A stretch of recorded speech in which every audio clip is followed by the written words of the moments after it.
लगातार समाज के अंदर विघटन हो रहा है, देश के अंदर लोग बढ़ रहे हैं। धर्म के नाम पर विवाद हो रहा है, जाति के नाम पे अब लड़ाइयाँ शुरू हो गई हैं।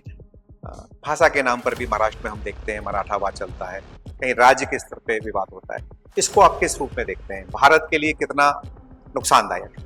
पर सभी धर्मों का अगर निचोड़ देखा जाए वो है दया। दया धर्म का मूल है। यहाँ भी धम्मो दया विशुद्धो। तो मूल तो ये है कि धर्म नहीं लड़ाता, कसाई लड़ाती है, धर्म तो बदनाम होता है। वैसे जैन धर्म का जो मूल सिद्धांत भगवान महावीर के दौर में भी प्रासंगिक था और आज भी है। गांधी जी ने जैन दर्शन से प्रभावित होकर, अहिंसा से प्रभावित होकर के इस देश को आज़ादी दिलाई। आज 70, 75, 80 साल बाद अहिंसा को या जैन दर्शन को आप कितना प्रासंगिक मानते हैं? अहिंसक को ही प्रासंगिक मानना पड़ेगा, क्योंकि अहिंसा से ही शांति आती है, अहिंसा से ही सुख मिलता है। महाराष्ट्र जालना से पंकज लोहाड़िया हैं। ये कहते हैं कि सबसे प्राचीन धर्म कौन सा है, हिंदू धर्म या जैन धर्म? आर्य जो है ना, ये भारत आए थे। आर्य हिंदू को कहा जाता है, जबकि जैन तीर्थंकर यहीं उत्पन्न हुए, यहीं निर्माण हुआ। क्या ये सच है कि आने वाले समय में रावण जो है वो जैनों में भगवान माने जाएंगे?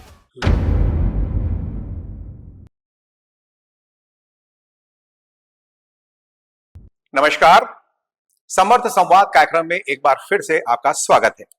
जैसा कि नाम से विदित है, समर्थ संवाद यानी ऐसे लोगों से, ऐसे व्यक्तित्वों से, ऐसी शख्सियतों से हम आपको हर बार रूबरू करा रहे हैं जिन्होंने अपने क्षेत्र में अपने विशेष कार्यों से एक पहचान बनाई है, अपने नाम से सफलता को अर्जित किया है।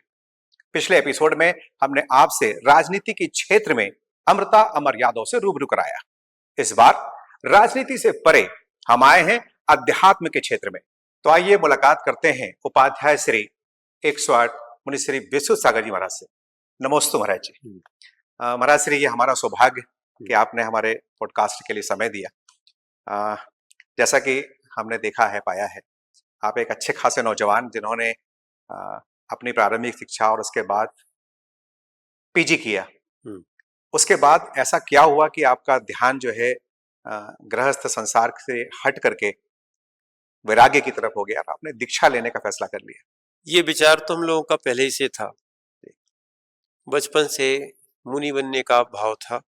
संसार की असारता और आपस के झगड़े, तालमेल, ये सब देख के और अंतरंग में ये था कि कुछ एक अलग बनना है और आत्मकल्याण करना है, और मूल कहें तो भगवान बनना है, संसार के दुखों को छोड़ के निकलना है। इस भाव को लेके बचपन से ही संतों का समागम मिलता रहा। उसके बाद फिर जैसे ही लगभग 11वीं क्लास में थे उस समय, और साधुओं से जुड़े, शिविर में बैठे, वहां से व्रत लेना शुरू किया, और फिर उसी समय निकलने का भाव तो था, पर घर वालों ने कुछ बाधा डाली। छोटे हैं, बहुत सारे और भी लोगों ने कहा कि अभी बिना पढ़े साधु नहीं बनना चाहिए, पढ़े लिखे साधु होना चाहिए, कुछ कमा के भी आना चाहिए। ऐसे बहुत सारे लोगों ने हम लोगों को रुकावटें भी आई। हाँ, कहा कि कुछ करके निकलना चाहिए। तो ठीक है, वैसे किया। पर आज शिक्षा मैंने ये बात आपके माध्यम से और सबको देना चाहते हैं, पढ़ाई का और अध्यात्म का विशेष कोई संबंध नहीं है। जो आत्मकल्याण करना चाहता है वो इसमें समय बर्बाद ना करे। जैसे कि माना कि किसी को डॉक्टर बनना है, और यदि वो आर्ट लेके बैठ जाए तो कुछ काम का है क्या? बिल्कुल। ऐसे जिसको साधु बनना है उसको संसार के ये विकल्प या संसार की पढ़ाई विशेष काम की नहीं है, विशेष प्रयोजन भी नहीं है। और ध्यान रखना, लौकिक पढ़ाई से जितना अज्ञान रहता है उतना अध्यात्म का ज्ञान होता है। हम लौकिकता से शून्य होने के लिए ही, सब वस्तुओं को छोड़ने के लिए ही निर्गंथ बनते हैं, और निर्गंथ में सब चीजें बाधा है। बराबर। एक और बात है, एक दो साधु हम लोग कैसे ही मिले कि जिन्होंने जीवन में कभी पिक्चर ही नहीं देखी। अच्छा। तो क्या हुआ, जब उनके सामने गाने चलते थे या क्रिकेट की कमेंट्री चलती थी तो उनको कुछ समझ में नहीं आता था जी। तो वो कहते थे जब हम जानते नहीं है तो हमें उसमें कोई विकल्प ही नहीं है। हाँ। जो जानता है उसको विकल्प होते हैं। हाँ। इसीलिए जो साधु बनना चाहते हैं वो वैसे ही लौकिकता को शून्य करके साधु बनते हैं। बराबर। तो उनको क्या है इन चीजों से शून्य होना पड़ता है। विषयों तो से जितनी विरक्ति हो हाँ, कम। तो उनको कम से कम इनमें ना पड़े तो ही अच्छा है। जिस मैंने कहने का अर्थ है, संसार का अज्ञान अध्यात्म की ओर बढ़ाता है और यदि संसार का ज्ञान सामायिक और ध्यान में विकल्प बढ़ाता है। इसीलिए श्रावक भी जो है ना या साधारण जनमानस ध्यान बड़ी मुश्किल से कर पाते हैं और जो लौकिक ज्ञान से शून्य हो जाते हैं ऐसे साधु योगी बड़े अच्छे से ध्यान कर लेते हैं।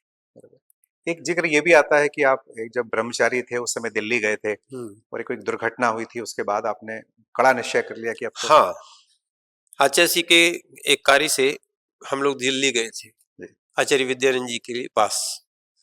उस समय क्या हुआ कि हम लोग जब ब्रह्मचारी थे तो बस में तो चलते थे, तो उस समय अपने सामान को लेके हम लोग जैसे ही चढ़े तो एक दुर्घटना ये घट गई कि सामने वाला टिकट कटा रहा था, हम लोग 2 थैली लिए थे अपनी। जैसे ही टर्न हुई तो हम वहां से बाहर गिर गए, गाड़ी में से बाहर फेंक गए। देखो योग ऐसा था, हम गिरे ना तो टर्न हुए तो फुटपाथ पे सीधे जाके गिरे, क्योंकि दिल्ली में तो एक के पीछे एक बिल्कुल लगी रहती है कंटिन्यू गाड़ी। हाँ। उस समय क्या था, पहले विचार ये था कि कुछ समय तक हम पढ़ाई करें, धार्मिक पढ़ाई करें, उसके बाद दीक्षा लेंगे। फिर विचार ये आया कि अगर हाथ पैर टूट गए या कोई दुर्घटना हो गई तो जीवन भर ऐसे ही निकलेगा, संयम नहीं ले पाएंगे। तब हमें आतुरता हुई कि पहले संयम होना चाहिए फिर शिक्षा होना चाहिए। और ये वास्तविकता में बहुत अच्छा निर्णय है, क्योंकि बहुत सारे लोग मोक्ष मार्ग पे आ जाते हैं, ब्रह्मचारी आदि बन जाते हैं और उसके बाद वो संयम नहीं लेते तो उनका वैराग्य जो है ना वो रखा रखा खराब हो जाता है। जैसे पानी रखा रखा सड़ जाता है ना, ऐसी वैराग्य में भी राग उत्पन्न हो जाता है। महाराज श्री, एक लंबा समय हो गया आपको दिगंबर संत बने, मुनि दीक्षा ग्रहण करे, लगभग 22 साल हो गया। क्या इस पूरे पड़ाव में सबसे कठिन दौर कौन सा रहा? ऐसा कोई वक्त जो काफी कठिनाई भरा रहा और सबसे आनंददायक क्षण जब आपको लगा कि मेरा जीवन सफल हो गया? 2 अलग अलग हम चरणों में बात करना चाहेंगे। जब हम लोगों के अंतराय वगैरह आते थे, गर्मियां पड़ती थी, उस समय तकलीफ भी होती थी, तो उस समय लगता था कि ये कठिन साधना है। अंतराय जब भोजन करते हैं और उस बीच उस समय बाल आ जाए या कोई भी चीज निकल आए तो अंतराय आते थे। अधिकतर हमारे ही बाल गिरते थे। अच्छा। तो शुरुआत में तो जल लिया, उसी में अंतराय आ गया, पूरे दिन रहना, फिर दूसरे दिन ही आल लेना। तो जैन संत जो 24 घंटे में एक ही बार भोजन भी लेते और पानी भी लेते, दूसरी बार पानी भी नहीं लेते, और वो भी विधि लेके निकलते। हाँ, उसको एक आंकड़ी भी बोलते हैं, विधि भी बोलते हैं। तो वो लिख के लेते हैं, कभी मिली नहीं मिली वो भी होता है। कई बार हुआ है कि कभी कभी 3 दिन तक नहीं मिली, अहमदाबाद में भी हुआ। मतलब 72 घंटे तक भोजनचर्या हुई नहीं हुई, 3 दिन तक विधि ही नहीं मिली, चौथे दिन मिली थी। तो ऐसी 2-3 बार हो चुका है। तो उसमें थोड़ा सा, और जब भी लंबे उपवास करते हैं, लंबी साधनाएं विहार करते हैं, उस समय थोड़ा सा तकलीफ होती है। बाकी आनंद जो है ना, आनंद जब आया, जो आपका प्रश्न है, कि जब ज्ञान की पूर्णता हुई और सही मायने में जब ध्यान अच्छे से होने लगा, तब ये समझ में आया कि पहले पहले का जो ज्ञान था वो प्राथमिकता है, और जैसी वो पूर्णता की ओर होता है या वो प्रौढ़ता की ओर होता है तो बड़ा आनंद आता है। मैंने अब फिर विपरीत परिस्थितियों में फिर संकल्प विकल्प नहीं करते। शुरुआत में तो ऐसा होता है, जैसे आपने भी अपने जीवन में देखा होगा कि जब शादी होती है ना, शुरू शुरू में बहुत एडजस्टमेंट में समय लगता है, और उसके बाद फिर आखिरी में जब एक दूसरे को, बच्चों को, सबको समझ लेते हो, ये भी जिम्मेदारी आती है, तो फिर कोई दिक्कत नहीं होती। तो इसीलिए हम लोगों की भी क्या है, शुरुआत में ये दिक्कतें हुई, उसके बाद मैंने प्रॉपर अच्छा ही हो गया सब धीरे धीरे। पर ये जरूर है कि बड़ी मुश्किलों के बाद ही आनंद आता है। हाँ। महाराज श्री, ये मेरा व्यक्तिगत प्रश्न नहीं, लगभग समाज का हर वर्ग इस बात को महसूस करता है हाँ। कि जैन दर्शन में दिगंबर अवस्था में रहना, हाँ। जैसा कि आपने बताया कि 24 घंटे में एक बार भोजन के लिए निकलना, वो भी विधि लेके निकलना, मिली तो ठीक, उसमें अंतराय पालना, कहीं कोई जीव दिख जाए, चींटी दिख जाए, उस अहिंसा तक का पालन करना। उससे बड़ी बात, ता जीवन पैदल चलना, मतलब खंडवा से दिल्ली जाना है तो आपको पदयात्रा ही करना है। उसके बाद कैसलोज करना, बालों को अपने हाथों से उखाड़ करके, मतलब आप हेयर सैलून का इस्तेमाल नहीं कर पाते, वो आपके नियम में नहीं है। ऐसी तमाम जो आजीवन अस्नान वाली स्थिति जो है, आप जैन संत जो नहाते नहीं है, ऐसा नहीं लगता कि जैन धर्म बहुत ज्यादा कठिन धर्म है? इसका कोई सरलीकरण नहीं होना चाहिए समय के साथ? आपका प्रश्न बहुत अच्छा है, पर सरलीकरण उनको है जिनको शरीर से लगाव होता है जी। जो साधु बनता है वो बैरागी होता है। और हमने महसूस किया है, जो अब पहली बात आपने केसलोंच की कही अभी, कि पैदल चलना या क्या बोलते केसलोंच करना, बैरागी होगा तो उसे पीड़ा नहीं होती। पहला केसलोंच गुरुजी ने हमारा दीक्षा में कभी नहीं हुआ, स्वयं किया था, और उस समय भी बस थोड़ा थोड़ा लगा चींटी सी काट रही, बाकी तो ठीक था। पर इतना आसान होता है अपने हाथों से? हाँ, अरे आपको ये बताएं, इसलिए हम आपसे ये कहना चाह रहे थे कि जैसा जैसा हमने महसूस किया, जितना हर प्रकार के साधु होते, जैसे 5 उंगलियां होती हैं, हर प्रकार के साधु होते, जिनका बैराग बिल्कुल दृढ़ होता है, उनको लगता ही नहीं है कि ये बहुत कठिन कार्य है।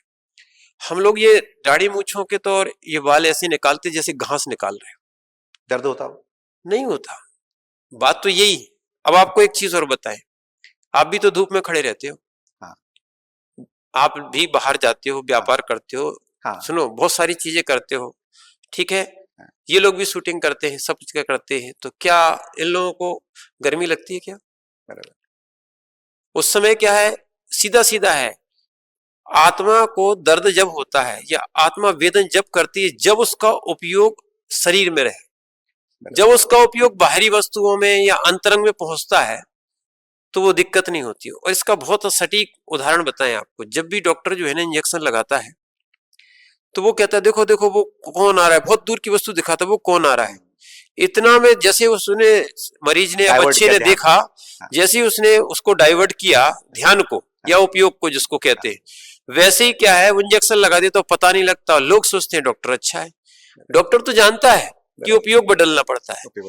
डॉक्टर तो ठीक माँ जानती है, जब बच्चा गिर जाता है उसको लग जाती है, वो तब वो आ रहा है, ये आ रहा, माने उसका उपयोग बदलती है।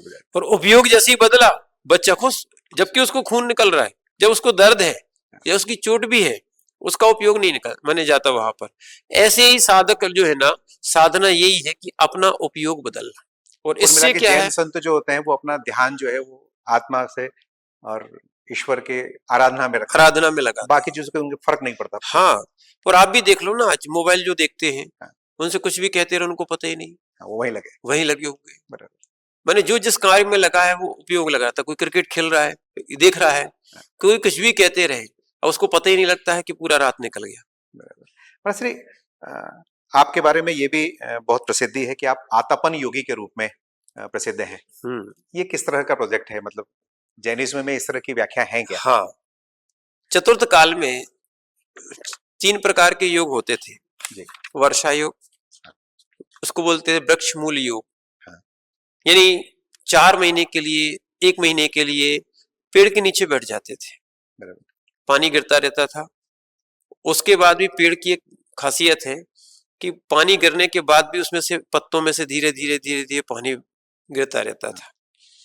तो ये है कि शरीर से ममत्व खत्म करने के लिए, शरीर से राग खत्म करने के लिए, क्योंकि घर का और परिवार का सबका राग तो खत्म कर दिया, अब बचा क्या है, इसका राग। इसका राग खत्म करने के लिए वो ऐसी ऐसी साधनाएं करते थे। चातुर्मास में पेड़ के नीचे बैठना, पूरा चातुर्मास उपवास में निकाल लेना, 4 महीने, 4 महीने, ठीक है। फिर उसके बाद कभी 2 महीने, कभी 1 महीने, ऐसा जंगलों में बैठ के साधनाएं की जाती थी। जी। ठंडों में नदी के किनारे बैठना, हाँ। यानी शरीर से ममत्व खत्म करना। बराबर। और वास्तविकता में ये पुद्गल है। हमने आपको बताया ना, इंजेक्शन लगाते हैं हाँ। तो क्या दर्द नहीं होता? होता है। उपयोग हट गया तो दर्द खत्म हो गया। नहीं होता। ठीक है। माँ भोजन बनाती है, बनाते बनाते कई बार जल जाती है, कट जाती है, पर उपयोग नहीं जाने से उनको महसूस नहीं होता है। बराबर। ऐसे ही साधक इस शरीर से उपयोग को अलग करने के लिए साधनाएं करते हैं। तो ऐसी ठंडों में बाहर बैठना। हाँ। इसके ठंड बाद और बारिश तो ठीक है महाराज जी, भीषण गर्मी में जब हाँ। 45 डिग्री तापमान होता है। हाँ, 45 नहीं, 47 और 50 तक पहुंच जाए। तो कई बार हम लोगों ने जैसे बांदकपुर में ये बात शुरुआत की थी बैठने की। हाँ। शुरू में दिक्कत आई, चक्कर आए, बीपी गिरा। हाँ।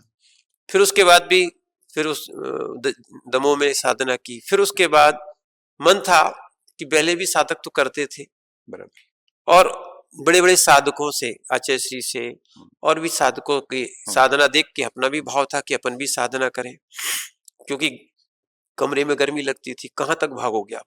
बराबर। पंखा चलाना नहीं है। हाँ। ठीक है। अन्य साधनों का त्याग। मतलब इलेक्ट्रॉनिक गैजेट से जैन साधु कभी इस्तेमाल नहीं करते। हाँ, बहुत सारा उद्देश्य तो यही है। हाँ। पर कभी किसी की कोई, अब हर प्रकार के थोड़े थोड़े साधु हो गए, हाँ। उपयोग करने लगे, पर ना करें तो अच्छा है, क्योंकि वायु का एक जीवों की, अग्नि का एक जीवों की हिंसा होती है। हाँ।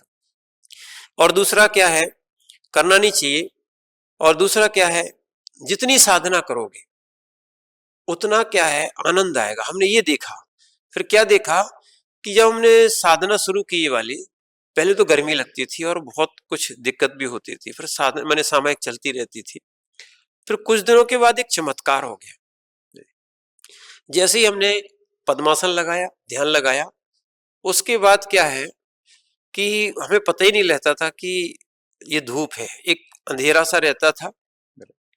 ठीक है। और बैठे उतने समय तक पानी, मैंने पसीना भी झरता रहता था निरंतर, और क्या है, शीतलता भी थोड़ी उससे भी मिली, और साथ में क्या है कि फिर पता ही नहीं लगा कि 1 घंटे कैसा ध्यान निकल जाता। और फिर लगातार अभी जबलपुर में, इंदौर में लगातार हम गर्मियों में आतापन योग, माने दोपहर की सामयिक जो है ना, धूप में दोपहर की सामयिक 12 बजे से 1 बजे, 1:30 बजे या ऐसे बैठते हैं, 1-1.5 घंटे वहां पे बैठ के निकालते हैं, आनंद से निकालते हैं। तो आत्मा परमात्मा में लीन हो जाता है उस हाँ, अवस्था तक।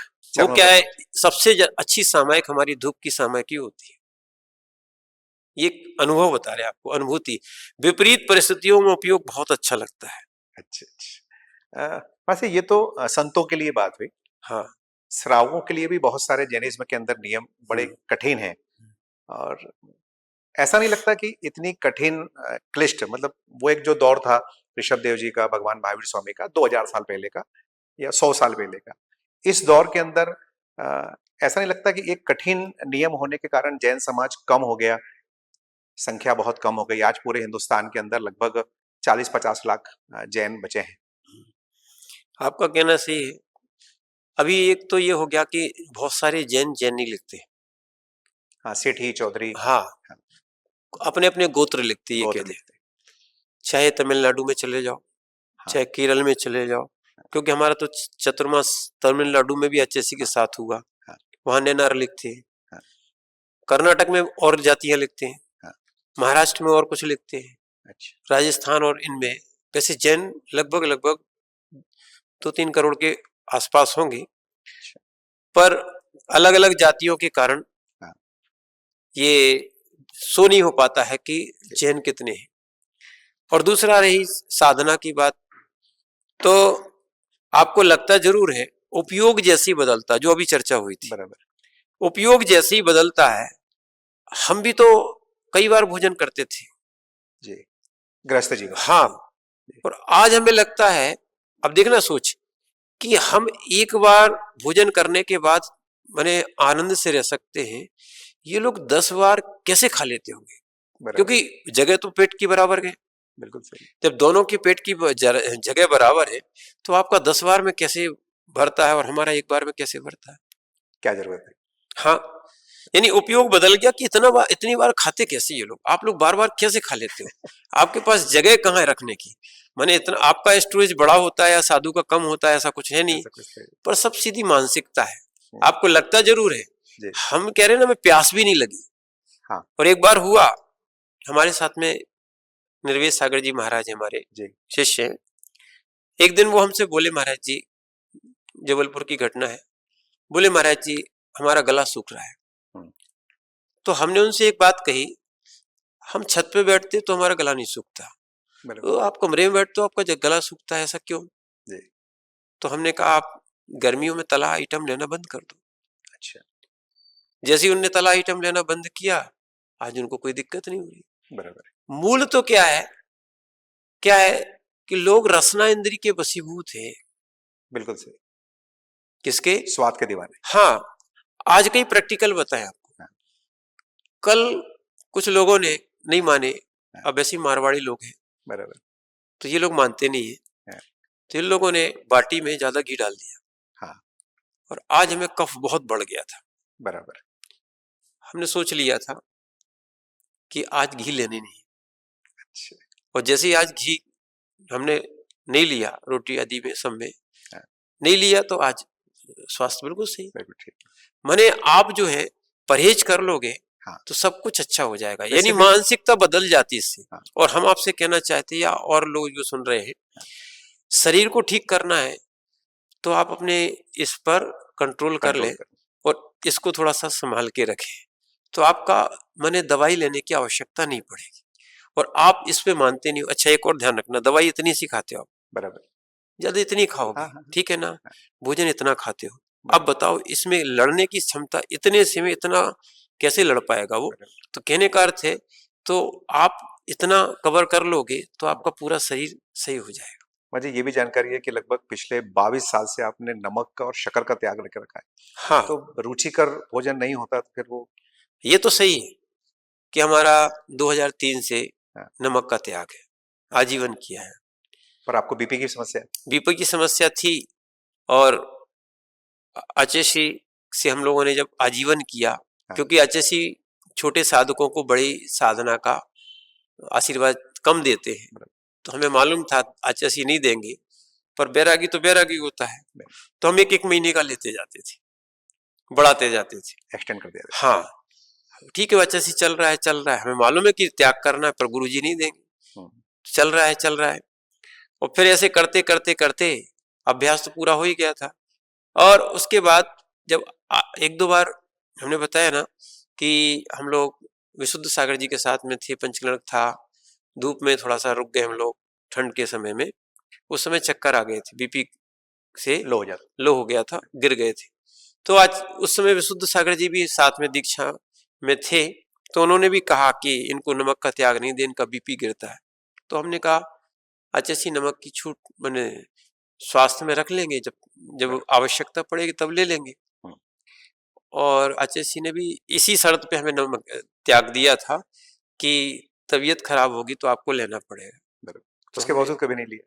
पर उसके बावजूद कभी हुई नहीं, आशीर्वाद ऐसा मिला और दृढ़ता इतनी अच्छी रही कि कभी नमक का स्वाद ही नहीं लिया। हाँ, कभी कभार कोई डाल देता है तो पहले अंतराय करते थे जी। फिर अचेसी का फिर संकेत आया कि एक ग्रास की छूट रखो। हाँ, एक बार हुआ था कि हमने जब नमक का त्याग शुरू किया था, तो एक व्यक्ति ने शायद उसमें डला हो, 3 दिन के हमारे अंतराय थे और उसमें आ गया। अब हमें वो पता नहीं पड़ पा रहा था कि नमक है कि नहीं, उस वस्तु को नहीं ली। दूसरी शक्कर का भी त्याग था उस समय। तो उसने कुछ डली थी, बोले किसमिस का स्वाद आ रहा होगा, वो खुद कह रहा।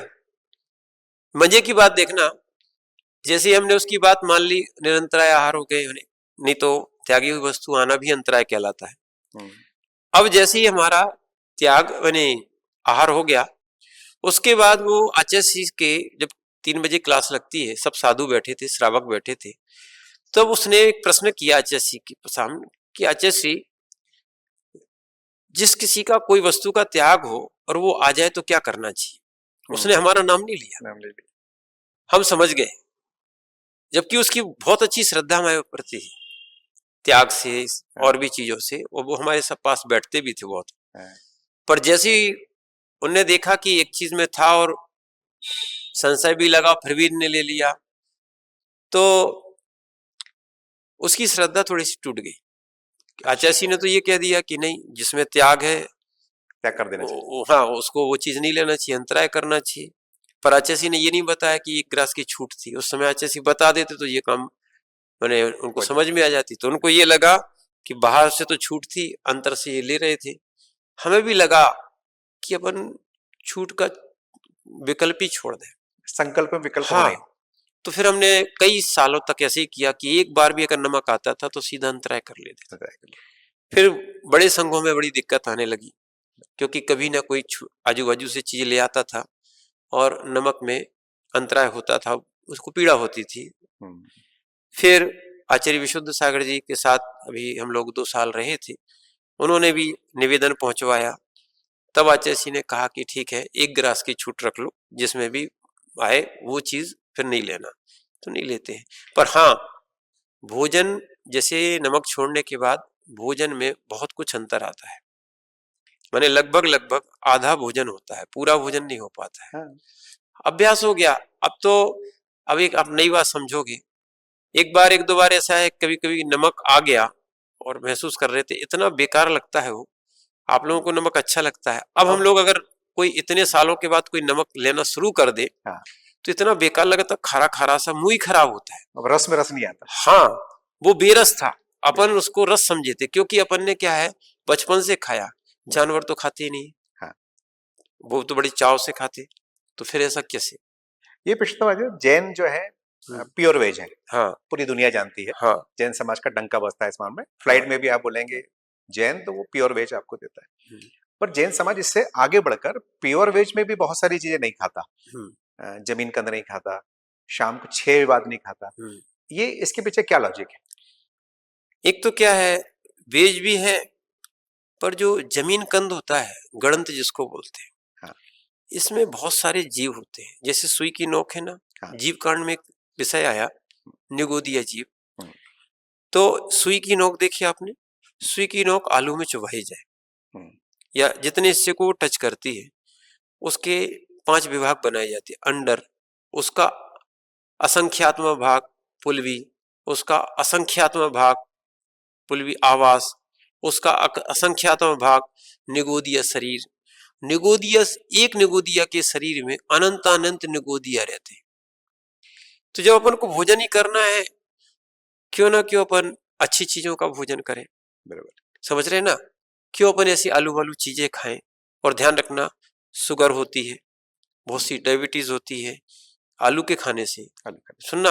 और एक और शास्त्रों में उल्लेख आया है, जो जमीन कंद है ना, ये निकृष्ट लोगों का भोजन करने का, माने निकृष्ट लोगों का आहार था। उत्कृष्ट लोग अच्छा भोजन करते हैं। कर्मकांड में एक और अच्छी बात आई, कर्मकांड जी एक शास्त्र है, तो उसमें एक बात आई कि जो खराब भोजन करता है वो नरक आयु का आश्रव का कारण बनता है। इसीलिए अगर जिनको देवायु चाहिए, उनको शुद्ध, सात्विक और जीव रहित प्रासुक भोजन करना चाहिए। इसीलिए एक ये बात हो गई। दूसरी क्या है, जो बैरागी लोग होते हैं, वो रसना इंद्री पर विजय प्राप्त करने के लिए उन रसों में नहीं पड़ते। यानी जैसे माना कि नमक कोई अभक्ष नहीं है, हाँ, या माने मीठा कोई अभक्ष नहीं है, पर अपनी साधना बढ़ाने के लिए क्या है, इनका त्याग किया जाता है। और हमारे लिए तो कहा जाए साधना के लिए और अच्छा हो गया, क्योंकि अंत समय नहीं तो ये बहुत लड़ाती है रसना इंद्री।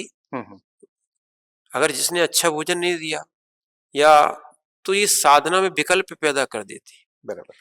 तो इसको विजय प्राप्त माने बस थोड़ी सी देर जो रखा रहता है, उसके बाद वो मल बन जाता है ना। घाटी उतरी माटी की कहानी है। तो क्यों इसके पीछे विकल्प करें। माने जब साधना की जाती है तो विकल्पों से रहित होती है। तो भोजन का विकल्प नहीं हो, रसों का विकल्प नहीं हो, तभी वो साधक साधना कर सकता है। जैन समाज एक ऐसा अनोखा समाज है जो कि साल में एक बार उत्तम क्षमा या क्षमावाणी क्षमा पर्व मनाता है, ये कॉन्सेप्ट जैन समाज में कहाँ से आया? क्योंकि अन्य कोई समाज इस तरह का हाँ, सार्वजनिक रूप से ये कोई उत्सव नहीं मनाता। नहीं मनाता। बहुत अच्छा प्रश्न है आपका। हमारे यहाँ कहा गया है, जो भी धर्मात्मा होगा उसके अंदर कसाय नहीं होना चाहिए। कसाय ही संसार में उसको रोके रखती है। कसाय मतलब? क्रोध, मान, माया, लोभ। हाँ, यानी जो आत्मा को कसे उसका नाम कसाय, कसाय, बराबर। या आत्मा को क्रस करे उसका नाम कसाय। कसाय। तो क्या है, ये कसाय जो है ना, जीव को या आत्मा को आत्मा का आनंद नहीं लेने देती। बराबर। यानी आप घर में रहने के बाद अगर कसाय कर लोगे तो आपका प्रेम, प्रीति, व्यवहार, आनंद खत्म हो जाएगा। अंदर से चाहोगे कि मिले, अब वो कसाय नहीं मिलने देगी आप। कसाय।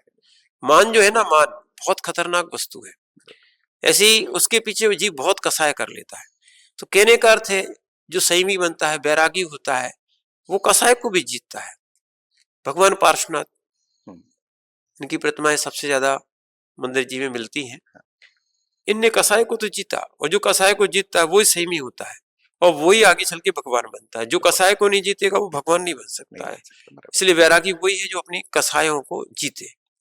हाँ, जी, आज का जो युवा है वो कैरियर में, धन में, ग्लैमर में, इंटरनेट में, मोबाइल में, अ, इसमें गुथा हुआ है और एक लत लगी है। अब तो उसके लिए एआई आ गया, आर्टिफिशियल इंटेलिजेंस आ गया है।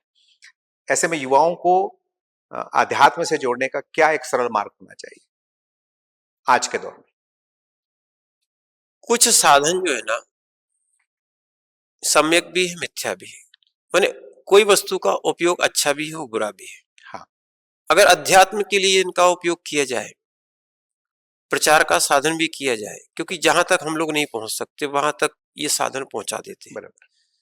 चाहे वो विदेश हो और चाहे वो अन्य जगह हो सकता है कि हमें भी किसी ने देखा नहीं हो, पर आप लोगों के माध्यम से बहुत सारी जगह हम लोग ये समाचार जाता है और बहुत सारे लोग रुचिकर सुनते भी हैं। वास्तविकता तो यही है, इन साधनों का सही उपयोग किया जाए तो ये बहुत अच्छे, इन साधनों का दुरुपयोग किया जाए तो ये सबसे ज्यादा घातक है। कि छोटे से बच्चे का ऐसा ब्रेन वॉश कर देते हैं जिससे कि वो मंदिर की ओर, धार्मिकता की ओर, दया की ओर बढ़ता ही नहीं, व्यसनों की ओर चला जाता है। यहाँ तक कि छोटे छोटे बच्चे जो है ना, अपने व्रतों का या अपने शरीर का ध्यान न रखते हुए व्यसनों में लिप्त हो जाते हैं और इसी को सब कुछ सर्वस्व समझते हैं। पर वो ये नहीं समझते कि ये मात्र मनोरंजन का साधन था। ठीक है, ये तात्कालिक वस्तु है। त्रैकालिक वस्तु पर ध्यान रखना चाहिए।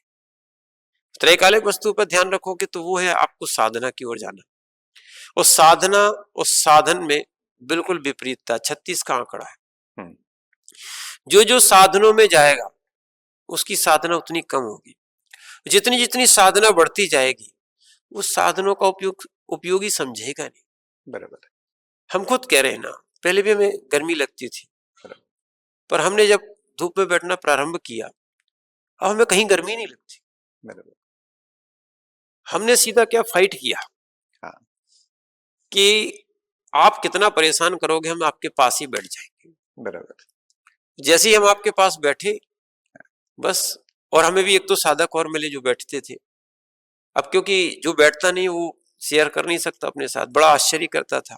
एक दो साधक और मिले हम लोग को, वो भी यही बोल रहे थे जो हम बोल रहे थे। जो आनंद जो सामयिक का धूप में होता है, हाँ, माने फाइट में होता है या बड़े आनंद से होता है, वैसा आनंद और कहीं आता ही नहीं है। लोग समझते हैं, सुनना, लोग समझते हैं कि साधना कर रहे हैं। जैसे आप लोग अपने काउंटर पे खड़े खड़े लगभग 10-10, 12-12 घंटे निकल जाते हैं। बराबर। पर आप कमाई करते हो, दुकान चलाते हो तो आपको थकते नहीं हो। बराबर। और हम 1 घंटे खड़े हो जाते हैं तो आपको बड़ी आश्चर्य होता है, जबकि आप भी 10-10 घंटे खड़े हो। वहां मन लगा हुआ है। मन लगाए ना। ऐसे ही बाहर की जगह अंदर साधक मन लगाता है तो आराम से खड़ा रहता है, कोई दिक्कत थोड़ी है। ठीक है ना। एक बार जी प्रश्न ये था कि स्टूडेंट्स जो हैं आज के, हाँ, बहुत तगड़ा कंपटीशन हो गया है। हाँ पेरेंट्स को चाहते हैं कि उनका बच्चा खूब पढ़े, 99% लाए, 99.5 लाए, आईएएस बने, आईपीएस बने, कॉम्पिटिटिव एग्जाम करे। जबकि बच्चा और पेरेंट्स के बीच के कंपटीशन में बहुत ज्यादा परेशानियां हो गई है। कोटा में कई आत्महत्याएं होती हैं इस बात को लेके कि बच्चा वो परसेंटेज नहीं ला पाया जो पेरेंट्स की अपेक्षा थी, या वो एग्जाम क्रैश नहीं कर पाया जो उसकी इच्छा थी। ऐसे बच्चों के लिए सुप्रीम कोर्ट ने भी इसमें चिंता व्यक्त की है। आपका क्या कहना है इस मामले में? हमारा ये कहना है कि 6 ऑप्शन अपनी अपनी योग्यता पे होता है पढ़ाई की। आप बच्चे को देख लो कि उसकी योग्यता है कि नहीं। अगर योग्यता नहीं है तो उसको ज्यादा बोझ देने की आवश्यकता नहीं, बराबर। और ज्यादा आकांक्षा भी नहीं होना चाहिए कि बड़ी बड़ी आकांक्षाएं करके बैठ गए और वो हताश हो जाते हैं। बच्चे जब हताश हो जाते हैं तो उनको लगता है कि मैं कुछ नहीं कर पा, अपने माता पिता की इच्छा भी पूरी नहीं कर पाया, तो उनको लगता है वो अपने लिए इतना कर रहे हैं तो अपन को उनकी इच्छाओं का ध्यान रखना चाहिए। उस चक्कर में वो पढ़ते हैं, आगे नहीं बढ़ पाते हैं, तो कई लोग आत्महत्या कर लेते हैं। पर उनको एक एक चार्ट बनाना चाहिए। जैसे आप लोग भी समझते हो कि आप 100 किलो का वजन नहीं उठा पाओगे, और एक पल्लेदार होता है, ठेला वाला होता है, वो उठा लेता है, उसकी हैबिट है ना। तो जब आपकी हैबिट नहीं है तो आप उसको उठाते नहीं हो। ऐसे ही बच्चों को एक काम करना चाहिए, अपनी एक कैपेसिटी नाप लेना चाहिए कि हम कितनी पढ़ाई कर सकते हैं, कितने लेवल तक पहुंच सकते हैं। बराबर। और भगवान ने ही हमें कुछ नहीं बनाया, 6 ऑप्शन भगवान ने नहीं दिया, हमारी स्वयं की योग्यता है, तो हम उसको नापे। अगर हमारे अंदर योग्यता नहीं है तो हम उस पर ना चले, तो कंपटीशन में हाँ, पर पुरुषार्थ करना चाहिए। जैसे भारत पाकिस्तान जो है, जब क्रिकेट खेलता है तो क्रिकेट खेलने के बाद देखने वाले तो क्या है, आपस में युद्ध कर लेते, कसाई बढ़ा लेते, और जबकि ये खेल है, खेल की भावना। समझो आप बात को। इस माध्यम से आपको हम एक बहुत अच्छी बात बताना चाहते हैं, और आप लोग भी समझो कि वो लोग खेल खेल रहे हैं, अपनी प्रतिभा दिखा रहे हैं, आप लोग अपनी टीवी फोड़ देते हो, बराबर। आप अपने पटाखे फोड़ते हो, कहीं कोई लड़ाई कर लेते हो, जबकि ये क्या है, माने प्रदर्शन है, मनोरंजन है, खेल। हाँ, खेल का एक प्रदर्शन है। हो सकता है किसी का उस दिन मूड अच्छा हो गया, लक अच्छा लगा, उसने बहुत अच्छा कर लिया, ठीक है, और कोई चूक गया, तो कहने का अर्थ है अंत में वो हाथ मिला के जाते हैं, ठीक है ना। उनके अंदर विशेष, अगर अच्छा खिलाड़ी होगा, अच्छा बिजनेसमैन होगा, अच्छा साधक होगा, हम आपसे देखो अभी बात कर रहे थे, और अच्छी माने प्रोग्रेस करने वाला होगा, वो कसाय से रहित होगा। और जिसने ये कसाय बांध ली, ठीक है ना, बैर बांध लिया, तो वो विकास नहीं कर पाता है। तो इसीलिए क्या है, आपस में जब युद्ध होते थे, उसके बाद ये देखते थे कि तुम्हारी शक्ति का प्रदर्शन देखना है। जैसे अखाड़े में होता है ना, बिना हथियार के होता है, कभी तुम चित करोगे, कभी हम चित करेंगे, अपनी अपनी शक्ति बढ़ाना चाहिए। तो इसीलिए ऐसी बच्चों के लिए भी आप अपनी कैपेसिटी देख के काम करो, बिल्कुल, ठीक है ना। कैपेसिटी नहीं है तो हताश मत हो, मेहनत करना अपना काम है, टेंशन लेने की बात ही नहीं, ठीक है ना। नहीं हो सकता है तो अपन छोटा काम करेंगे, और हो सकता है तो आप करते रहिए, मेहनत कीजिए। जैसे इसलिए बच्चों को एक कहना है कि वो लोग हताश ना हो, और अगर पुरुषार्थ में आप सफल हो सकते हैं तो आप जरूर करें, नहीं हो सकते हैं, टेंशन की बात ही नहीं, अपन दूसरा काम करें, टेंशन नहीं ले रहे। हाँ, टेंशन नहीं लेना, ना देना चाहिए ना लेना चाहिए। आज की भाषा ये गलत हो गई है कि टेंशन देना चाहिए, लेना नहीं चाहिए, नहीं, ना लेना चाहिए ना देना चाहिए। और भगवान महावीर स्वामी का सिद्धांत है, और वो सबके ऊपर लागू होता है, वही आनंद का कारण है, बच्चों के लिए और सबके लिए, जियो और जीने दो, ना टेंशन लो ना टेंशन दो, हाँ, आनंद में रहो। मैं सिर्फ राजनीति और धर्म का एक बहुत ज्यादा मिक्स मैच हमारे यहाँ हो गया है, घालमेल कहते हैं जिसे। आजकल संत जो है वो राजनीति में आ रहे हैं, बड़े बड़े कथाकार जो है वो राजनीतिक मंचों का इस्तेमाल हो रहे हैं। योगी आदित्यनाथ तो यूपी के सीएम हैं। क्या लगता है आपको, राजनीति में कितना धर्म होना चाहिए और धर्म में कितनी राजनीति होना चाहिए? ये आपका बहुत अच्छा ज्वलंत प्रश्न है वर्तमान के लोगों को लेके। और वर्तमान में जितने ट्रस्ट बने हैं, मंदिरों के भी समितियां बनी हैं, क्या हो गया, पहले भी राजाओं के यहाँ राजगुरु होते थे, बराबर, और हर कार्य वो धर्म के अनुसार करते थे, उनकी सलाह भी लेते थे। उनका स्थान भी गुरु का ऊपर था। पर अध्यात्म क्षेत्र वाले को राजनीति में नहीं पड़ना चाहिए। राजनीति राग द्वेष कराती है और राग द्वेष जो है ना अध्यात्म का विरोधी है।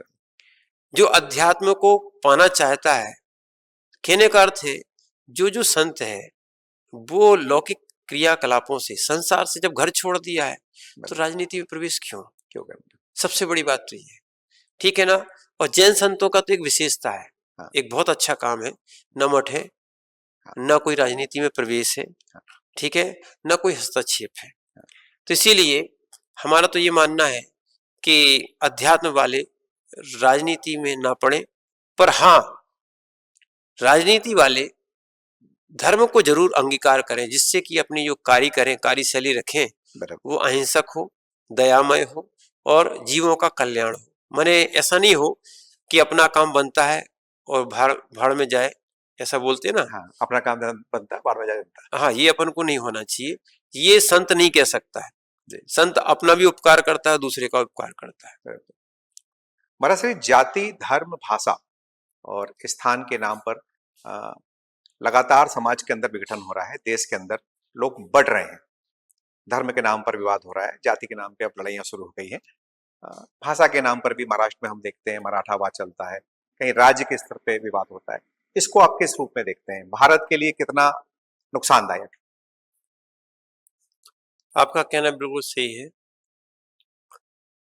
पर सभी धर्मों का अगर निचोड़ देखा जाए वो है दया। दया धर्म का मूल है। यहाँ भी धम्मो दया विशुद्धो।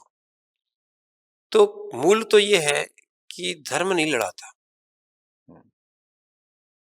एक सूत्र बहुत अच्छा काम आएगा आपके, कसाय लड़ाती है, धर्म तो बदनाम होता है। बिल्कुल सही। धर्म कभी किसी को लड़ने की बात नहीं करता है, मैत्री की बात करता है। धर्म सबको इकट्ठा करने की बात करता है, दया की बात करता है, अहिंसा की बात करता है। मूल तो अहिंसा है। तो कहीं कोई विवाद ही नहीं है, कोई लड़ने का विषय भी नहीं आता। हाँ, लड़ते हुए भी जहां शांत हो जाए, जैसे कि भगवान महावीर स्वामी का या समूसरणों का एक उल्लेख मिलता है, या रिद्धिधारी मुनिराजों का एक उल्लेख मिलता है, जहां वो पहुंचते हैं वहां लड़ाई बंद हो जाती है। इतना प्रभाव उनके वर्गणाओं का रहता है। यहाँ तक कि शेर और गाय, आपने देखा होगा, सभी देखने को मिलते हैं, सभी जैन्स में मिलते हैं कि शेर और गाय एक घाट पे पानी पी लेते हैं। और यही कारण है, धर्म वही है जहां पर विपरीत लोग अपनी कसाय को छोड़ के और मित्रता के साथ रहे। ये मैत्री का प्रतीक है। धर्म मैत्री है, ना कि हिंसक है। तो धर्म को एक दूसरे को लड़ाया ही नहीं जाता। जहां जहां ये कट्टरवाद आया है, जिस जिस जगह उन लोगों ने लड़ाया, और चाहे वो जैनों की समाज हो, चाहे वो हिंदू की समाज हो, चाहे वो मुस्लिम की समाज हो, चाहे वो जाति को लेके। देखो सही बात तो ये है, किसी को हाईलाइट होना पड़ता है तो वो सोचता है किसी ना किसी बेस को लिया जाए, बराबर, जिससे सारे लोग जुड़े हुए, जिनकी भावनाएं जुड़ी हुई, तो भावनाओं को कैचअप करके, यानी वो राजनीति करके, वो धर्म के माध्यम से वो अपने आप को एक लेवल पे लाना चाहते हैं, और उस माध्यम से वो इकट्ठा करते हैं, दूसरों को लड़ा देते हैं। और एक और ध्यान रखना, आप ज्ञानी जीव हो, कुछ ज्ञानी ऐसे भी हैं कि अपनी बुद्धि क्या है लड़ाने में करते हैं काम, बराबर, और कुछ ज्ञानी ऐसे भी होते हैं हम लोग जो आत्म कल्याण में करते हैं, बराबर। तो ज्ञान का वही प्रयोग है कि हम आत्मा के कल्याण में करें, किसी को लड़ाने में ना करें। जैन धर्म का जो मूल सिद्धांत भगवान महावीर के दौर में भी प्रासंगिक था और आज भी है। गांधी जी ने जैन दर्शन से प्रभावित होकर, अहिंसा से प्रभावित होकर के इस देश को आजादी दिलाई। आज 70, 75, 80 साल बाद अहिंसा को या जैन दर्शन को आप कितना प्रासंगिक मानते हैं?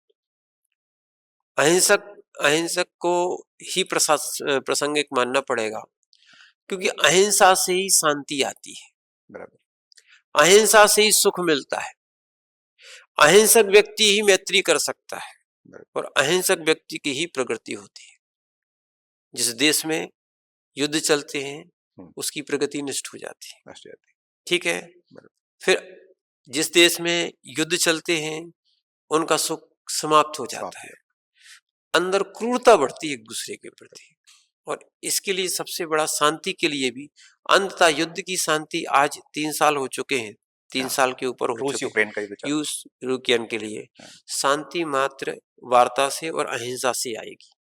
बहुत अच्छा प्रश्न किया। हम चाहते थे ये बात ऊपर तक पहुंचे कि बमों से शांति नहीं मिलेगी।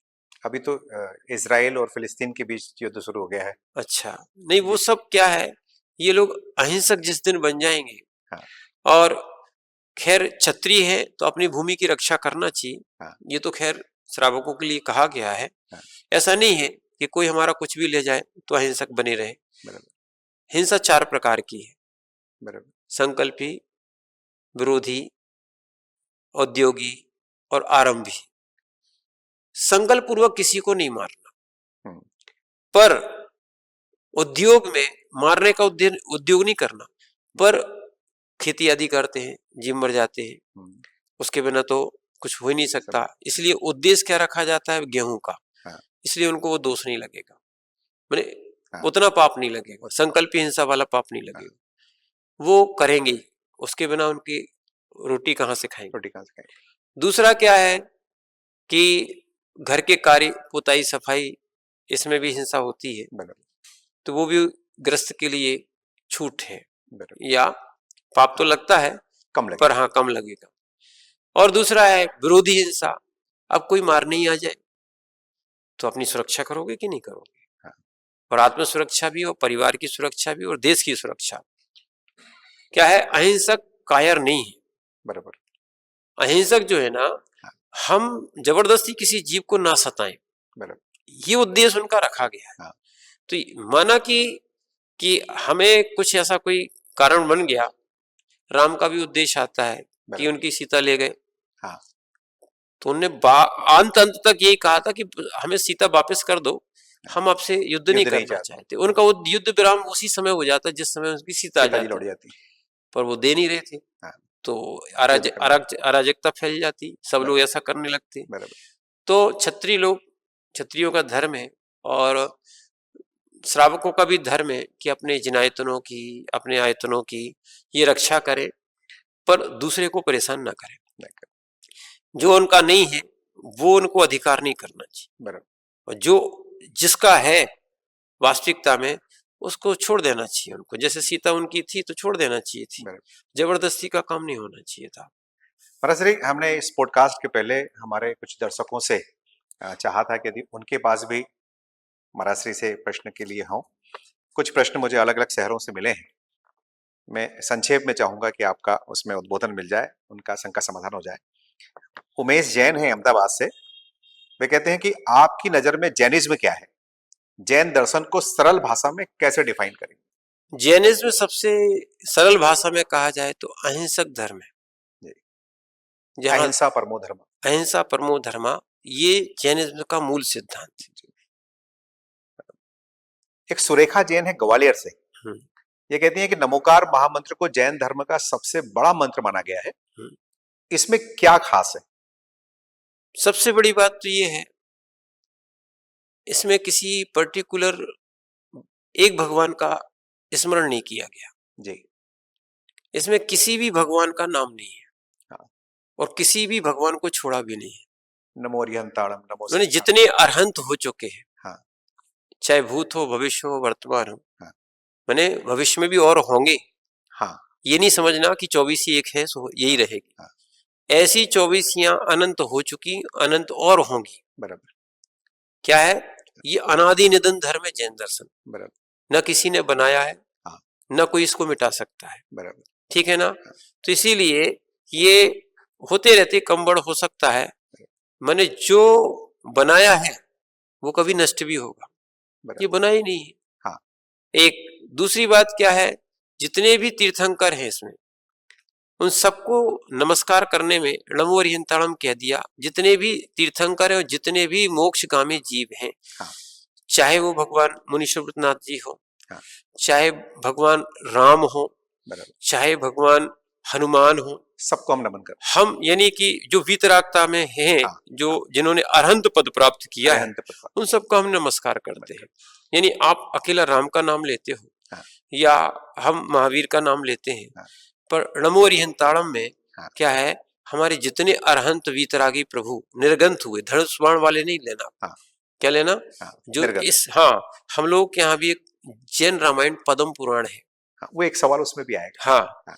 तो वहां भी जो है ना, वो उनने निर्गंथ दीक्षा ली और मोक्ष प्राप्त किया। बराबर। तो ऐसे अरहंतों को वो नमो अरिहंताणम में, सिद्धों को नमो सिद्धाणम में, जी। सारे आचार्यों को, हाँ। यानी जो निर्गंथ आचार्य हैं, हाँ। उन सबको, उपाध्यायों को और साधुओं को, समस्त जगत के साथ हाँ, यानी उनको नमन उनको नमस्कार किया गया है, जो ज्ञान ध्यान तप में लीन रहते हैं हाँ। और आरंभ परिग्रह से रहित होते हैं। बराबर। ऐसे रत्नात्रय से युक्त योगियों को, सर्व साधुओं को नमस्कार नमन किया करते गया है। तो इसमें कोई अपेक्षा नहीं है, हाँ, कोई और याचना दूसरा नहीं, केवल याचना, नमस्कार। नमस्कार किया गया है। और ये 84 लाख मंत्रों का जन्मदाता है। हाँ। और महामंत्र है। और इसके जाप से णमोकार महात्म्य में लिखा है, एक बार णमोकार मंत्र का पूर्ण रूप से जो पाठ करता है, मात्र एक बार, हाँ। माने नमो अरिहंताणम से लेके नमो लोहे सब सब साहुड़न तक, जब व्यक्ति इनको पढ़ता है और पढ़ने के बाद उसके 500 सागर के पाप गलित हो जाते हैं, नष्ट हो जाते हैं। महर्षि कैलाश मांडलेकर हैं, प्रख्यात साहित्यकार हैं खंडवा के। इनका कहना है कि पिछले एक दशक में हमारे देश में भांति भांति के धर्म प्रचारक, संतों और हाई प्रोफाइल पंडालों से प्रवचन देने वालों की संख्या बढ़ती जा रही है। ये अच्छी बात है, किंतु साथ में व्यक्तिगत सामाजिक पतनशीलता, सांप्रदायिक उन्माद, क्रोध, शत्रुता भी बढ़ रहा है। ये विरोधाभास क्यों है? वैसे आपका कहना अच्छा है, अगर कार्यक्रम नहीं होते हैं बड़े बड़े, तो आपके और दूसरे कार्यक्रम तो होते ही। हाँ। तो इससे अच्छा है कि धार्मिक कार्यक्रम हो, लोग आए। हाँ। और इनमें ऐसा उपदेश दिया जाए जिससे कि कहीं विरोधाभास उत्पन्न ना हो। आज जमाना हाईलाइट करने का, पर दिगंबर साधु का और लिखा है कि ख्याति पूजा लाभ से दूर रहे और चतुर्थ काल में साधना करते थे। पर लोगों को जोड़ने के लिए ये आपका जो ब्रॉडकास्ट है, ऐसा माध्यम बना है जिससे कि लोग जो है ना, अन्य पीढ़ी मोबाइल के माध्यम से कहीं भटक रही तो ये सुनेगी तो उसको समझ में आएगा। कहने का अर्थ है कि ये जो है ना, ये द्वेष का माहौल ना बनाए, ये मैत्री का माहौल बनाए। जिन जिन को प्रगति चाहिए उनको मैत्री होना चाहिए। क्या है? मैत्री रहेगी तो प्रगति होगी, मैत्री नहीं रहेगी तो प्रगति नहीं हो सकती है। इसीलिए सारे लोग मंचों, धार्मिक मंचों का, माने यहाँ बड़े बड़े मंचों का उपयोग क्या है, एकता में करना चाहिए, ना कि विखंडन या खंडन में करना चाहिए। महाराष्ट्र जालना से पंकज लोहाड़िया हैं। ये कहते हैं कि सबसे प्राचीन धर्म कौन सा है, हिंदू धर्म या जैन धर्म? कहते हैं कि मोहनजोदड़ो की खुदाई में जो प्राचीन सिक्के मिले थे, उसमें खड़गासन, वीतराग प्रतिमा और नीचे बेल का चिन्ह था, जो जैन लोग मानते हैं कि ये भगवान आदिनाथ की मुद्रा है। हाँ, ऋषभ देव जी। और मथुरा में कोई कंकीला टीला है, उसकी खुदाई में भी हजारों वर्ष प्राचीन प्रतिमाएं मिली। तो इसको आप किस रूप से देखते हैं? प्राचीन क्या है? प्राचीन तो आप अपने नेट से ही पूछ लो। हाँ। आर्य जो है ना, ये भारत आए थे। हाँ। आर्य हिंदू को कहा जाता है। हाँ। जबकि जैन तीर्थंकर यहीं उत्पन्न हुए, यहीं निर्माण हुआ। और हमसे पूछने की आवश्यकता नहीं, जब जितनी खुदाई निकलती, खुदाई होती है, हाँ। तो ये सारी मूर्तियां जैन क्यों निकलती? ये आपको बता देती हैं कि शुरू से लेके, मैंने ये कहा जाए कश्मीर से लेके कन्याकुमारी तक सारी जगह जैन ही।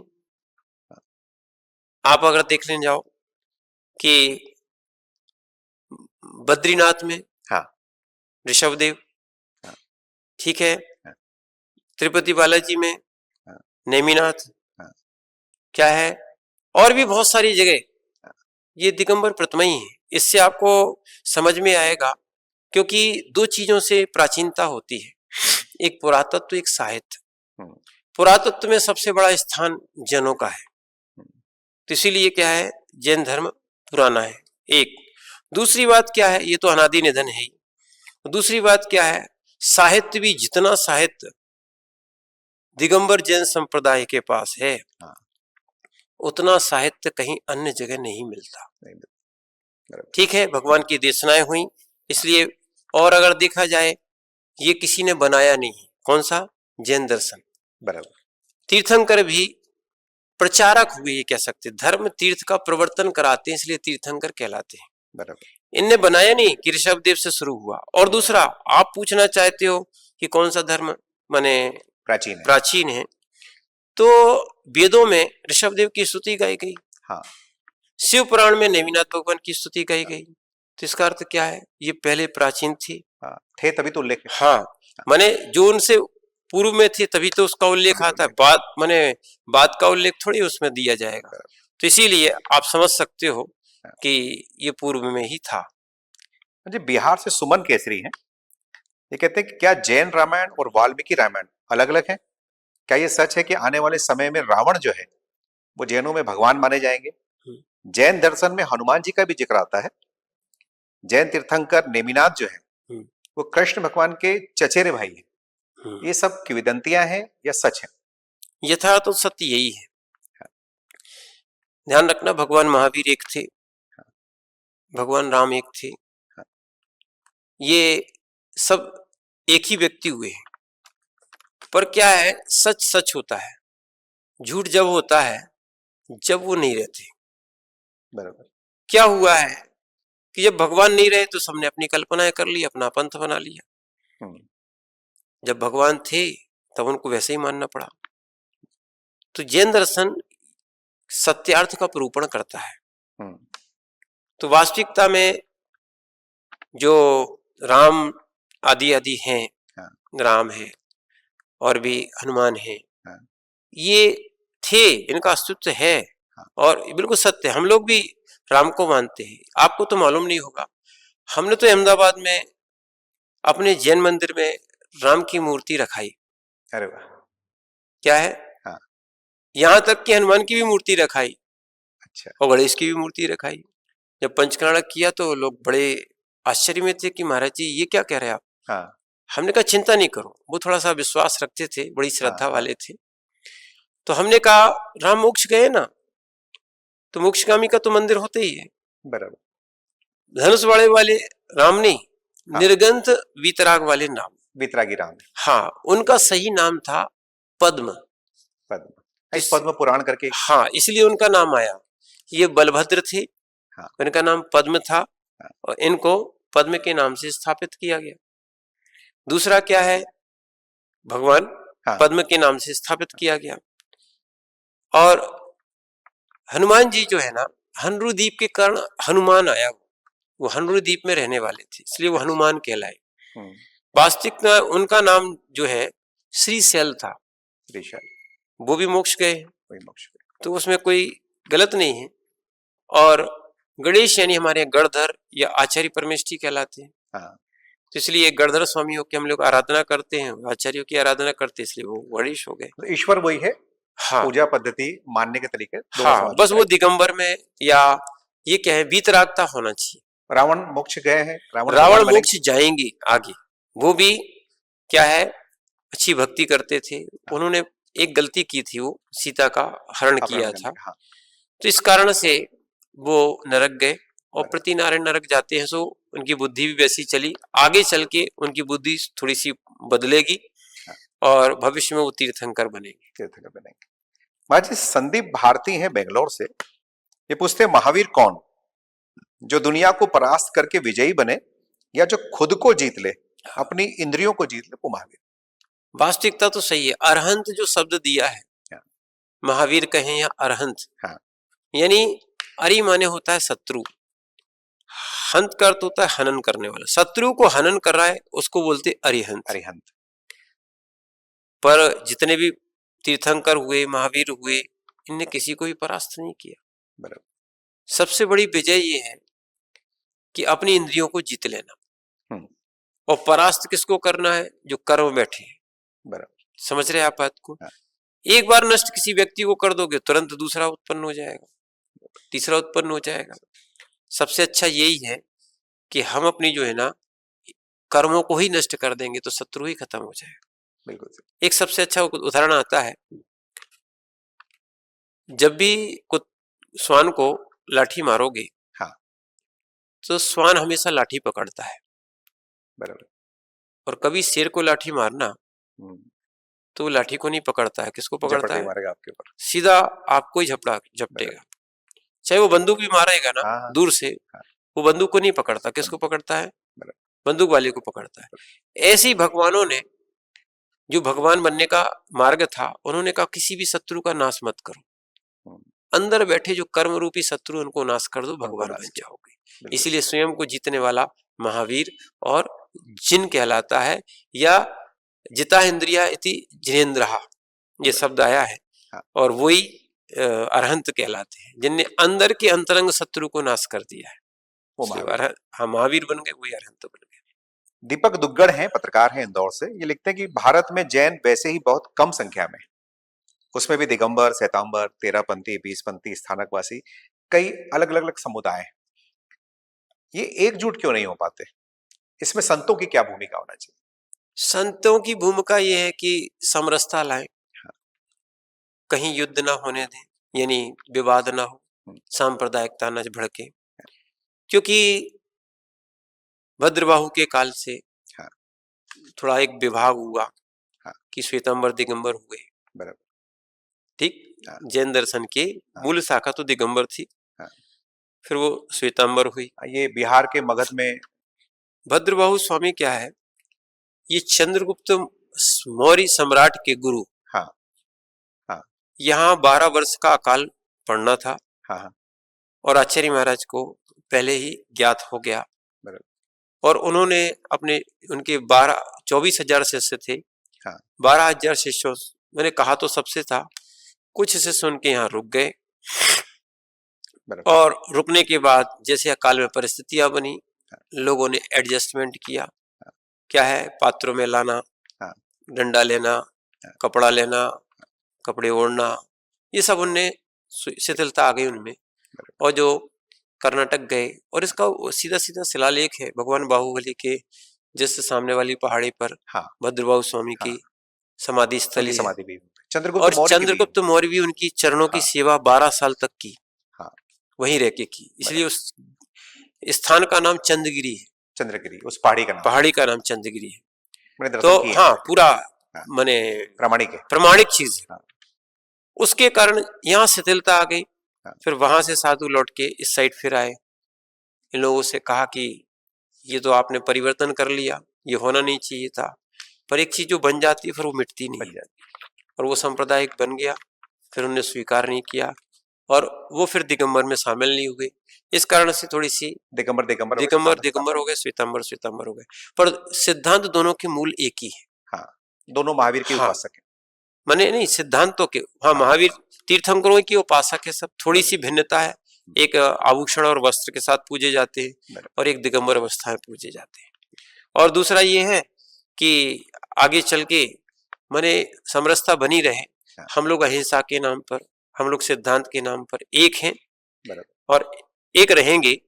ठीक है, अपनी पूजा पद्धति उनकी थोड़ी भिन्नता है, ठीक है, वो बन गई है, मिटा सके तो अच्छा है, नहीं तो जैसा चल रहा है चलने दो। हाँ जी, सुनील बड़जात्या हैं बिलासपुर से। ये लिखते हैं कि जैन धर्म में संधारा, संलेखना का उल्लेख आता है, कई बार इस पे चर्चा भी होती है। क्या ये उचित है? क्या ये आत्महत्या का स्वरूप नहीं है? संलेखना आत्महत्या का स्वरूप है ही नहीं। हम्म, संलेखना की पहले परिभाषा समझें। जी। आचार्य समंतभद्र स्वामी हुए, हाँ, ये राजपुत्र थे, इन्होंने निर्गंथ दीक्षा ली, इनको एक भस्मक व्याधि रोग हो गया था, फिर इन्होंने समाधि मांगी।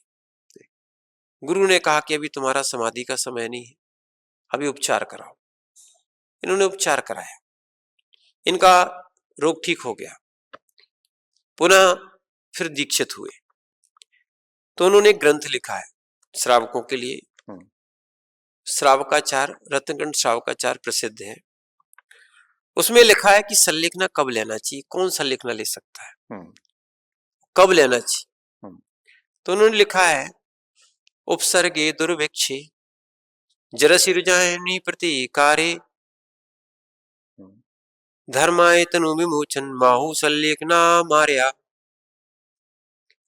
जब उपसर्ग आ जाए, बराबर। जिसका कोई प्रतिकार नहीं किया जाए, टला नहीं, जैसे साधुओं के ऊपर उपसर्ग आ गया, हाँ।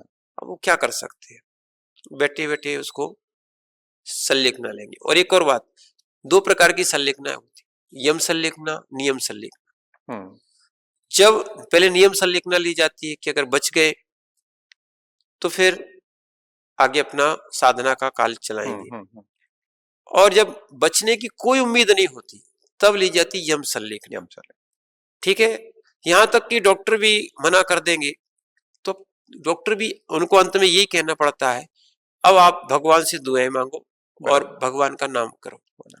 तो ठीक है, वही तो यहाँ पे कहा जाता है। पिछले दिनों इंदौर के अंदर एक संलेखना हुई है, संथारा हुई है। 3.5 साल की बच्ची को ब्रेन ट्यूमर था इस साल मार्च 2025 में। इसको लेकर भी विवाद उठा था। देखो, विवाद करने वाले तो हर जगह करते ही हैं। कुछ लोगों का काम होता है कि बात को उठाना, आगे पीछे नहीं देखते। जब आप ही खुद कह रहे हो कि ब्रेन ट्यूमर हुआ था, डॉक्टर ने जब मना कर दिया था, अगर उसको धर्म ध्यान के साथ उसको णमोकार मंत्र सुनाते हुए उसका अगर मरण हो रहा है, वो त्याग कर रहा है, ठीक है, तो संलेखना लेना कोई जीवन अब शेष नहीं है, शेष ही नहीं है। तो यही हम आपसे बोल रहे हैं, धर्माय तनु विमोचन माहु संलेखना मारया, यानी धर्म ध्यान पूर्वक प्राण छोड़ना या शरीर को छोड़ना, इसका नाम संलेखना है। तो ये तो होना ही चाहिए कि मरते समय जो है ना, शांत और आनंद में परिणाम होना चाहिए। बराबर। तो इसलिए इसी का नाम संलेखना है। ये आत्मघात नहीं है, लोगों की भ्रांतियां हैं, तो आप लोग भी उसको समझे। मुझे खंडवा से अविनाश जैन है, इनका कहना है कि जितने मंदिर बन रहे हैं जितनी ज्यादा संख्या बढ़ रही है मंदिरों की, उतनी ही ज्यादा समाज में विसंगति, विघटन और विद्वेष बढ़ते जा रहे हैं। ये क्यों? ये सबके अपने अपने, जो पहले तो सबसे पहले आवश्यकता रहती है कि दर्शन पूजन की, तो इसलिए मंदिर होना चाहिए। मंदिर होना कोई बुरी बात नहीं है, पर मंदिर के बाद अपनी मान कसाय को छोड़कर संगठित होना चाहिए। मुख्य ये नहीं है कि मंदिर कितने हैं, मुख्य ये है कि आप संगठित कितने हैं। आप जितने संगठित रहेंगे उतना आपका प्रेम वात्सल्य रहेगा, जितने आप दूर दूर रहेंगे आपकी कथाएं समझ में आएंगी। इसलिए सबसे अच्छा है कि जितनी भी समाजें हैं या जिनके जितने मंदिर हैं वो सब इकट्ठे रहें, एकजुट रहें और एक दूसरे का एक मेल मिलाप करके चलें, तो बहुत अच्छी बात रहेगी। जी, कैलाश पाड़िया हैं खंडवा से। ये 3, 4, 5 प्रश्न कर रहे हैं कि एक एक लाइन में हम सार समझें कि सबसे बड़ा धर्म क्या है? सबसे बड़ा धर्म अहिंसा धर्म। सबसे बड़ा दान क्या है? सबसे बड़ा दान अभय दान है, मतलब प्राणियों को प्राण दान देना अभय दान होता है। सबसे बड़ा त्याग क्या है? छोड़ देना सबसे बड़ा त्याग है। सबसे बड़ा पाप क्या है? सबसे बड़ा पाप हिंसा है। सबसे बड़ा गुरु? सबसे बड़ा गुरु तो आत्मगुरु है, अन्यथा जो अध्यात्म की ओर ले जाए और पाप छुड़ा दे वो आपका गुरु है। सबसे बड़ा सत्य क्या है? सत्य सबसे बड़ा सत्य है, सत्य स्वीकार कर लेना चाहिए। बराबर। और सबसे बड़ा सुख क्या है? सबसे बड़ा सुख निराकुलता है, मतलब कोई आकुलता नहीं। हाँ, यानी चाह गई चिंता मिटी मनवा वे परवाह, जिनको कछु न चाहिए वे सहनसा के साथ, जैसे हम लोग।